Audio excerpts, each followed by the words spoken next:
எல்லாருக்கும் வணக்கம்.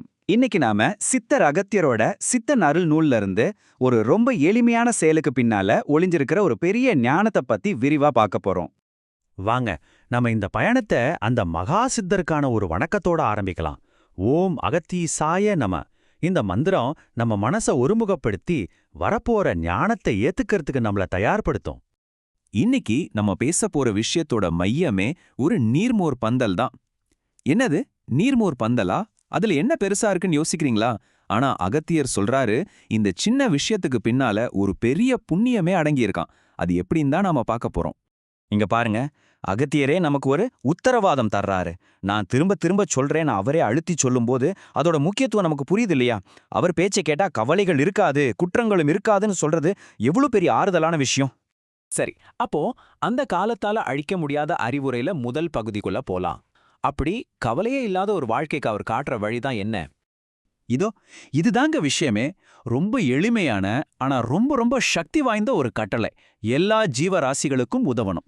இது மனுஷங்களுக்கு மட்டும் இல்ல, எல்லா உயிர்களுக்கும் கருணை காட்டணும்னு சொல்லுது. சொல்லப்போனா இதுதான் ஆன்மீக பாதையோட முதல் படியே. அப்போ நீர்மோர் பந்தல்னா என்னன்னு கேக்குறீங்களா? இங்க ரொம்ப தெளிவா விளக்கியிருக்காங்க பாருங்க.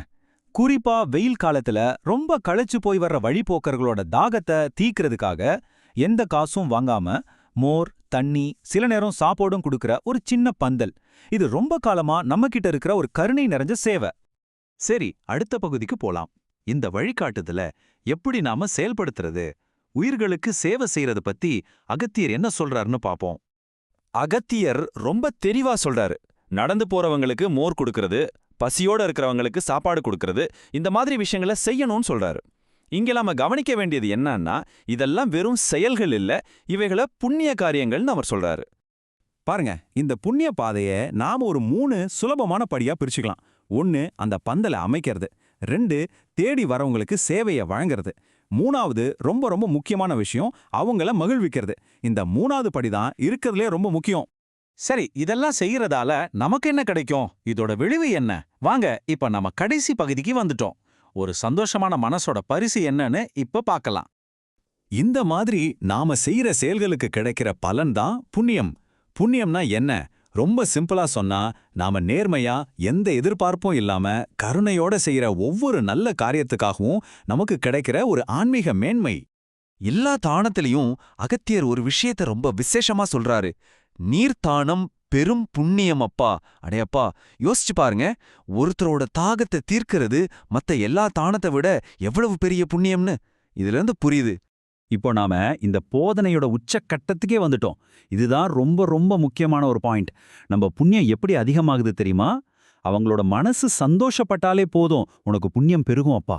அதாவது, நீங்க கொடுக்கற பொருளோட மதிப்புல புண்ணியம் இல்ல, அதை வாங்கிக்கிறவங்களோட மனசுல வர்ற சந்தோஷத்துல தான் நம்ம புண்ணியமே வளருது. அப்போ மொத்தத்துல இந்த போதனையோட சாராம்சம் என்ன? ரொம்ப சிம்பிள். செய்யற செயல் ரொம்ப எளிமையானது. மோர், சாப்பாடு கொடுக்கறது.